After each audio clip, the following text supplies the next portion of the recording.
Charles. Obviously, you've had a couple of minutes now since the fight. I'm curious, what are your thoughts about your performance, Islam's performance, and how it played out in there tonight? You know, there's not much to say.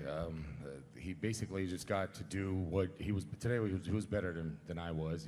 He was able to do things and when I wasn't, and he was able to actually, get his game going, which was basically, put me down and work that. And I mean, there's nothing much to say as much as that. A lot of talk was about his grappling leading into this fight, but was there anything in there that he did that surprised you? Was his striking surprising to you? Was his strength surprising to you? What was his? Were there any surprises? There's nothing. We're fighters. That's bound to happen. There are days that, today Islam Makhachev was better than I was, and there are days that you're gonna be better than other people. There are days that they're gonna be better than you. Nothing much to do, and we're going to meet again. Certainly, over the last couple of years, you've been able to show how you can come back from adversity. Would you like to get back in there and fight again as soon as possible to prove that you can once again be champion?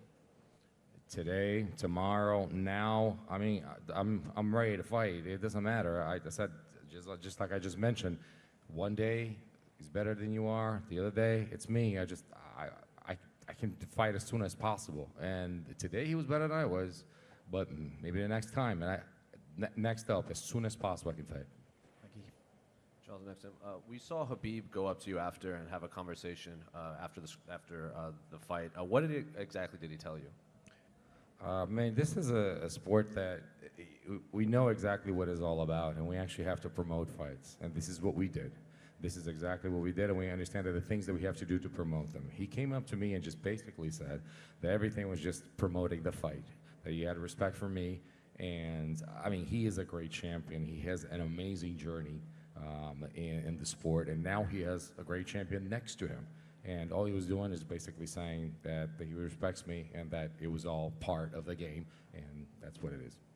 Then in the entrance, when you walked into the arena, you had an entire corner of your teammates and friends and family. So what were the emotions when you saw that right when you walked out, they were waiting for you? We are a family, man, and we win together, we lose together, we're always going to be together.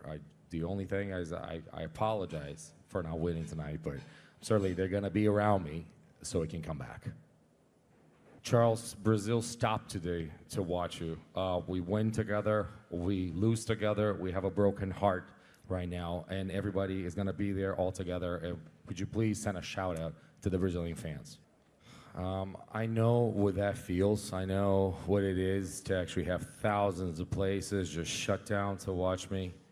And I wish I would have given a victory to a people and a country that needs it so much and deserves it so much.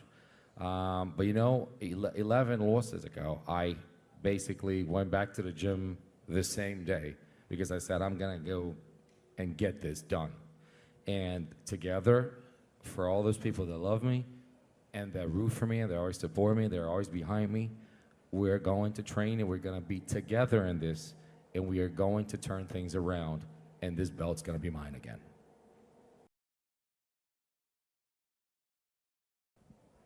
Charles, from Esport Turkey. So what do you think was different about him and his style of wrestling and grappling compared to all the other wrestlers or grapplers that you experienced and trained with before? There's nothing technical about it, actually, to say. I couldn't go back and say anything specific. Tonight, Islam was better than I was. He was doing his game. He actually was able to impose his rhythm and do what he wanted to do. There's nothing much to say in a situation like this that say, oh, maybe I should have done this or something or done that. Tonight, Islam was better than I was, and there's nothing much else that we can do on the technical side. It's like, oh, maybe I should have. Islam was better than I was tonight. So with Islam winning tonight, it looks like UFC is thinking about putting him against Volkanovski next. So in that case, who do you think fits the best for you? Who do you want the next?